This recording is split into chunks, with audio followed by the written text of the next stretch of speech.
So much beauty down there that got restored through you guys bringing that happiness to him, man.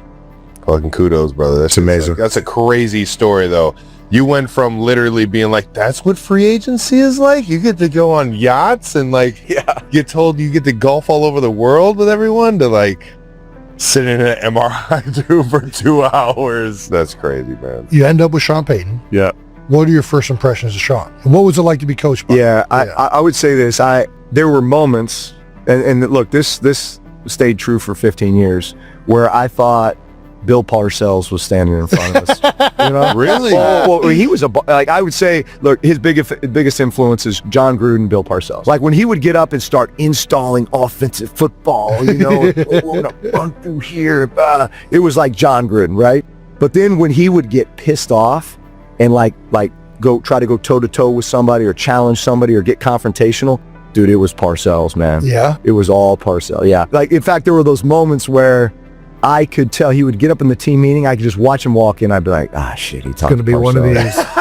I could feel it, you know, and we were going to get it, you know, but it was good. I mean, it was wisdom. You see him and Bo Nix's relationship and see a little bit of the there's some fire. Yeah. There's some fire. You know? Bo throws it back at him too. Dude, absolutely. And I think Sean appreciates that. That's what I was gonna say the same thing. We had Howard Mudd early in my career in Philly. Oh yeah. And I felt like he used to sometimes just yell at you to see what your response would be. And I think that sometimes it's like more even mental, like they want that like fire out of a guy. And like if you're willing to answer that, you're willing to stick up for yourself, like, no, coach, I think that this is what you told me, and you know what I mean? That goes a little bit with those guys. What I appreciated so much about Sean was he had an ability to order the chaos, like to block out all the noise and just give you a very key and a very defined like keys to victory. Yeah. And narrow it down to the point where, hey man, this is our vision, like this is the path to get there, and now let's go execute. He instilled confidence in guys. He had a way to motivate guys through kind of humor. You know, those coaches just have a knack, like I'll give you an example. It was like we had a safety one time who was getting all kinds of interceptions. But he wanted to bust his balls in practice just to kind of keep him honest. So he's like, hey, you know, DB's like, he's going to intercept it, but we got to block everybody because he's slow. He's slow as molasses. They're going to hawk him before he gets to the end zone. So we got to block everybody in order for him to get in. That's like he would great. just make comments like that, like just in case you started, you know, getting a little bit pretty good about yourself, you know? Yeah, you like he just keep you honest, hold you accountable, you know? So he had a knack for that. And then I would say just like his open and honesty to you. He was always open door policy. Come see me anytime you want if you want to talk about anything. You may not like what I have to tell you, but I'm always going to be honest with you. Come on now. You know? Listen, so guys come up there, I'm not happy about my playing time or this and that. He's like, okay, well, let me tell you why.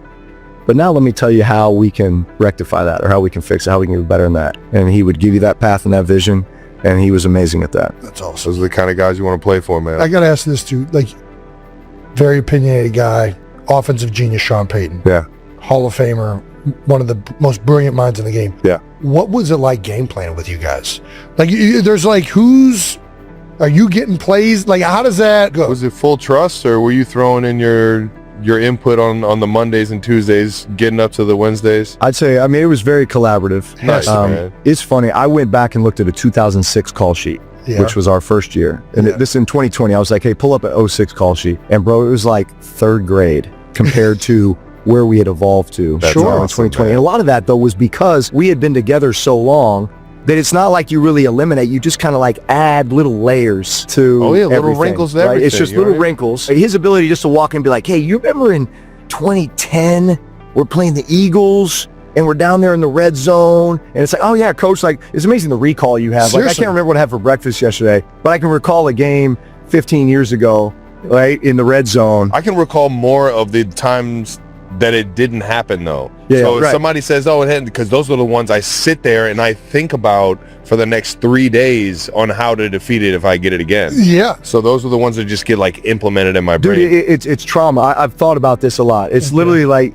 you have these traumatic experiences on game day because it's either something that was like a disappointment that then just lingered and you just like hyper analyzed for the next week. Dude. Right? Or it was kind of like one of those like a bit of fear, and it was like some chemical reaction in your brain that just like seared it. I'm getting goosebumps right now thinking about this. Yeah, seriously. Yeah, for sure. But trauma, I like that. No, staring at the ceiling. Why didn't I go left? Why didn't I just outside release this? That was it. That's all I had to do. No, but you're right there. I wonder what it would be like as a young quarterback coming into a system though that was literally like a 15 years worth of, PhD work to get it to that point. Right. And then all of a sudden it's like kind of having to go back to, square one. Right. Because we did evolve so much and there was such a level of trust. Like it got to the point where I knew what he was going to call, when, how, why, right? That whole play caller's intent. I mean, we were just so much on the same page. That's awesome. And then the communications on the sideline were awesome. Like fourth down, you got to play. You like, hell yeah, coach, I got one. All right, let's go. That's awesome. Yeah. Hell yeah. It's the best kind of moments, man. Right. We got to ask you this. We've been asking this one a little bit. Fill in the blank. People forget that blank was a problem. Kind of like somebody that, like, we already kind of did a little bit with Jimmy, but he's not really that forgotten, I guess. Yeah. Listen. I'm going to get a plug for my guy, Jari Evans. Jari Evans. You got to teach us a little something. Who's this guard? Or right You guard. don't know who Jari? Don't yell at me, dude. I always thought it was Jari Evans, so I'm sorry, Jari, but yes. Future Hall of Famer. Yes. Yeah, he was in the top 15 this year. He was top 15 last year. Yes. Like he Philadelphia native. Philly native, exactly. 5-time All-Pro. Like I think for a long period of time, best guard in football. Well, it was him and Carl Nicks, both of those guys. Absolutely. Were having those two dudes. Unbelievable. You want to hear a good Carl Nicks story? Please. All right. So we draft Carl Nicks out of Nebraska, like 5th round, which was a steal, just like because he was one of the most giant human beings you've ever seen, right? Like 6'4", 360 or something.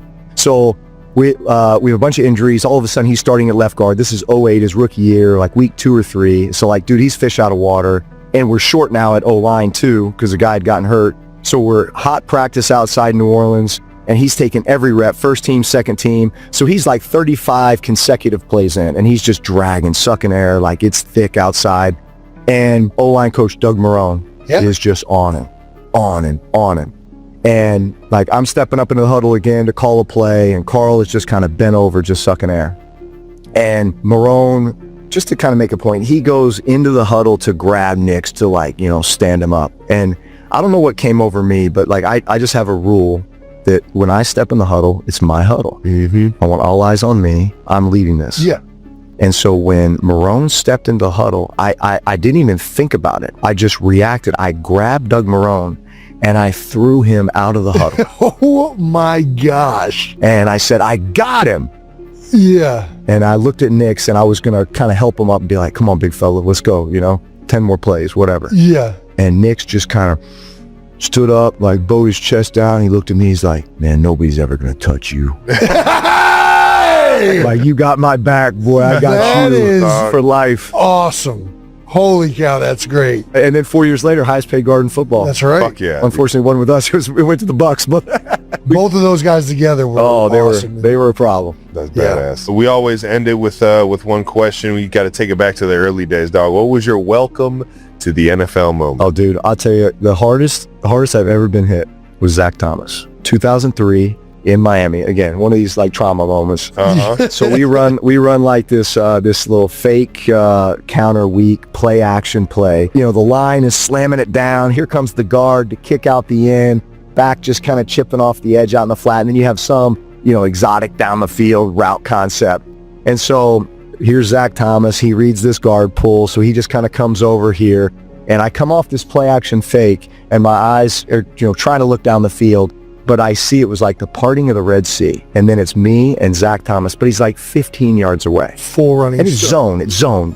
Zach, you're supposed to be like deep middle or like hook over here. Right. But it's one of those like, oh, nobody's accounting for me. I see it. And he just starts hauling ass. And it's one of those like, oh no. I got time. He's got to take like 15 steps to get to me, right? He closed that gap so fast. And I had to cut this ball loose so much earlier than I wanted to. And I just felt like this is going to be bad.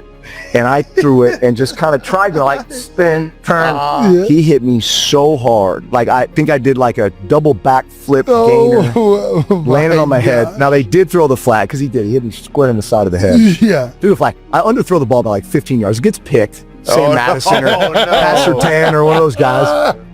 But they throw the flag, so we get to play. But I was just like, oh my God, like, is that how hard these dudes hit? Yeah. That's crazy. That's dog. amazing. Oh, Right. yeah. I do want to ask you, Darren Sproles. Oh, We didn't talk no, about you him at already all. know, yeah. What was Sproles? I mean, one of my all-time favorite teammates. All-time favorites. So first thing I'd say is, like, leadership comes in all shapes and sizes. All right now. Hey. And that dude did not have to say a word. Right. Like, you just watch the way he works and watch the way he approached his craft. Yeah. Like, every rep was a Super Bowl rep, a Yeah. full speed rep. Like, I love that dude so much. He was my workout partner in San Diego forever, like, just in the off seasons. And In the rosy atmosphere of Valentine's Day, a special episode of the New Heights podcast captured fans' attention when Travis Kelce emotionally announced his wedding date with his fiancé, Taylor Swift. The news came in a humorous yet touching moment, true to the spirit of the show hosted by the Kelce brothers. From the very start, viewers sensed something unusual as the studio was decorated with red roses, heart-shaped balloons, and neatly arranged Valentine's cards. Jason, known for teasing humor, kept hinting about Travis's big plan until he suddenly asked if there was anything special he wanted to share. After a brief silence and a deep breath, Travis smiled and said that while some things are private, others deserve to be shared because they bring the greatest happiness. The room grew quiet as he confirmed that their wedding will take place this summer in an intimate ceremony with close family and friends on a meaningful date tied to the moment they realized they wanted to spend their lives together. Though he didn't reveal the location, he described it as a cozy celebration, blending music and family values. Jason immediately stood up and hugged him, saying he had never seen him this happy, marking a heartfelt milestone in their widely followed love story.